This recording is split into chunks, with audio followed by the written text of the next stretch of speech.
Ever felt like losing a match sets you back months in confidence, drowning in overwhelm and confusion? Well, you're not alone, because most jiu-jitsu students are stuck viewing losses as failures instead of opportunities for growth. Today, I'll show you the same proven method that I've used in turning my own losses into powerful progress tools, and it hasn't just worked for me. It's worked here, here, and here. So why is this method for reviewing losses in detail so powerful? Well, it actually comes down to do with our brain chemistry. And it works against us when it comes to viewing perceptually negative experiences and learning from them. It's like when you go for a night out and you end up drinking way too much and you paint the inside of your mate's car with vomit. In a matter of weeks, when you think about going out again, you don't remember the vomit. You'll have what's called rosy retrospection of the lead up, of the excitement, of the good parts of the night, getting ready, all that sort of stuff. And a minimization of the negatives. And based on this, it's easy to see why we miss key details in losses that could provide huge growth spurts. So how do we gain these valuable insights to provide necessary data that will force us into becoming dominant athletes, even when the outcome doesn't go our way?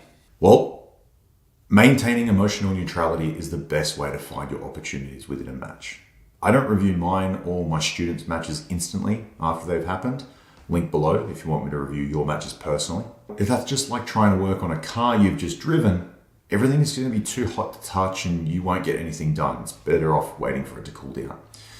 Allow yourself to settle back into normal life for at least a few days and then take the time to deconstruct what actually happened with a fresh perspective.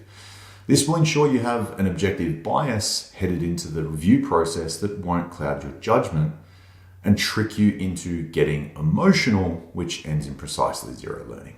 We all know that. This is critical to understand, as the process I'm about to show you won't work without it.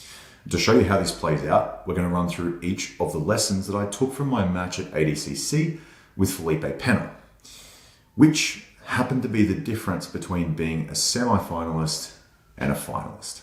Sad faces for me. When you compete at ADCC, it is a huge couple of days. You have a fair few obligations in the lead up prior to the event starting, and thankfully for heavyweights, no weight cutting, which means I get to make jokes about eating Vegas cheesecake to all of my lightweight competitors and teammates, which is my personal favorite part. Vegas cheesecake is fucking good. Aside from that, it takes everything you've got, mentally, physically, to perform. And you'll be exhausted by the time it's over, so your opportunity to analyze your matches in good detail is quite slim. However, using what we learned in the above, you can uncover tactical gems I'm about to show you, which will improve how you compete in your own tournaments and make the finals more often like I didn't. The first thing after the first few days of competing in ADCC that I recognized was I didn't really respect the action calls enough to warrant prevention of a penalty. This means that while the ref does this in a match, that's your time to immediately spring into some sort of dynamic movement. If you're on the feet, shoot for a single, go for a double, grab some sort of lower body part.